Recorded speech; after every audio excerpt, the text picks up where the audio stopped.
Hello guys, in this video I will show you how to create an Instagram account.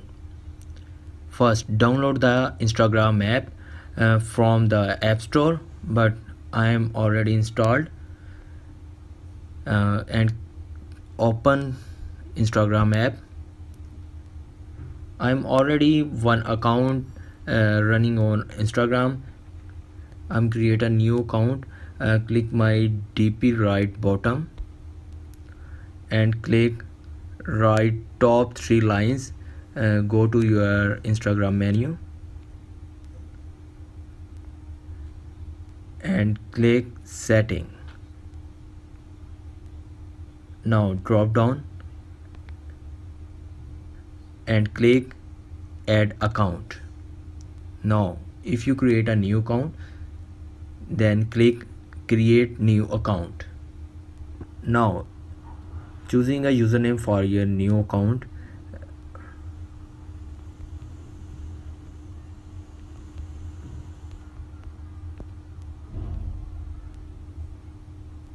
you can always change in letters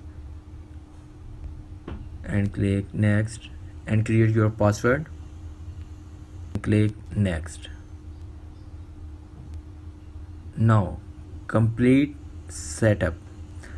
Okay, and if you add your email address, then click the email address.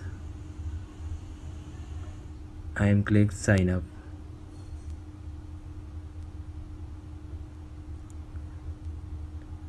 If you connect your this ID from your Facebook, then connect to Facebook, otherwise skip and skip next. Now create a new Instagram account. Like this video, subscribe our channel and press bell icon for more updates.